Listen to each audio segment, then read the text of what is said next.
I'm Kayla Compton. I'm here with Michael Kinsey today, and we're doing an episode of The Spotlight. All right, Michael, so tell me a little bit about yourself. Well, first off, I played soccer all 4 years. I started in ninth grade, and I was on the freshman team. But then I became the captain junior and senior year. I'm a junior firefighter for the Hancock Fire Department on Erie Street, and I'm in the National Honor Society for the last 2 years. So tell me a little bit about junior firefighting. How does that work? Well, I'm not allowed to go into a burning building. You have to take classes, and that happens down at the Burn Center down in Conshohocken. But right now, I'm allowed to go to fire calls. I help out at community events. The one thing that I enjoy the most is I get to go in after fires and help the fire investigator investigate where the cause of the fire started. And how did you go about doing that? How did you start doing that? My whole family is involved in the fire department. It started out with my great-great-grandfather. He was the chief of Norristown Fire Department back in the day. Okay. Then my grandpop right now is the assistant chief. My dad and uncle are lieutenants, and then it just followed suit. I figured. So do you want to be a professional firefighter? Not professional, but I do want to stay in the field. I want to volunteer for the rest of my life. Okay. So what other kinds of things are you involved in besides, I know you said soccer and you said junior firefighting and National Honor Society, so tell me a little bit about National Honor Society. National Honor Society, I was invited from my 9th and into 10th grade year. I wasn't able to join after I broke my arm, so I wasn't here a lot for 10th grade year. So when I came back in 11th grade, I applied. I do a lot for the community. I feed the homeless. I work for the firehouse, obviously, but the one thing that I'm proud of is working for West Norton Township. We do all the events in West Norton, and I help ref and coach basketball. So. And do you play basketball as well? I don't play basketball. I used to when I was younger, but I realized I was too short, and I gave up that dream. So is soccer your favorite sport? By far, yeah. I've played soccer since I was 3. So for me, it's been like a dream come true. I'm hoping to play in college, and yeah, I go to a lot of soccer games.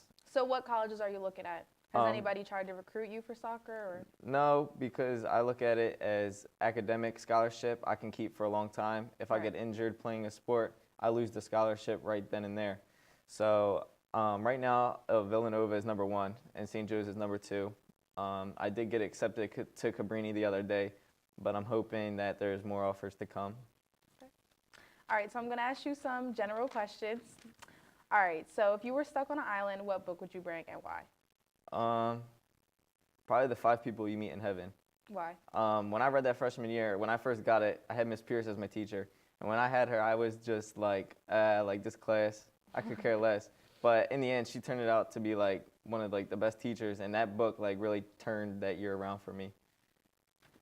All right. If you were to have dinner with one famous person, who would it be and why? David Beckham.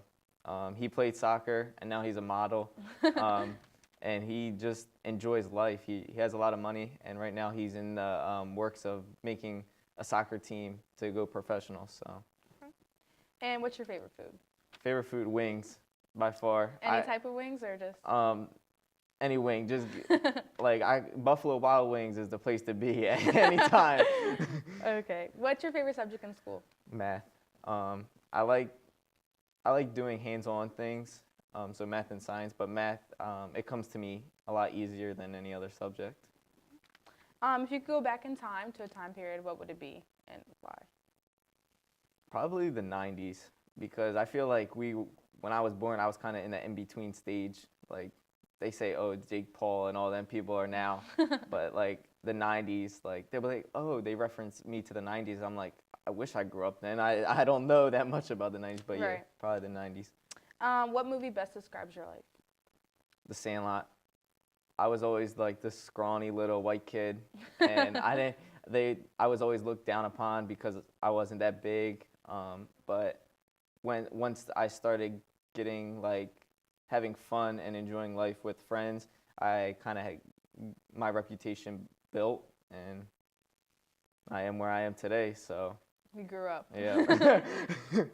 And what would you say to someone who talks trash on Norristown? You guys don't attend here. and you guys see all the bad stuff. There's never a positive piece that is produced from Norristown because of the fact that they target the negative so much. So once you hear a negative, that's all you hear about for the rest of the remaining of the time. But there's so much to do, especially in Norristown, like the zoo, and there's so much support from the people. So they have to experience it for themselves. All right, well, thank you, Michael. I'm Kayla Compton, and we're closing out this episode of Spotlight. Thanks for watching The Spotlight. Stay tuned for future interviews.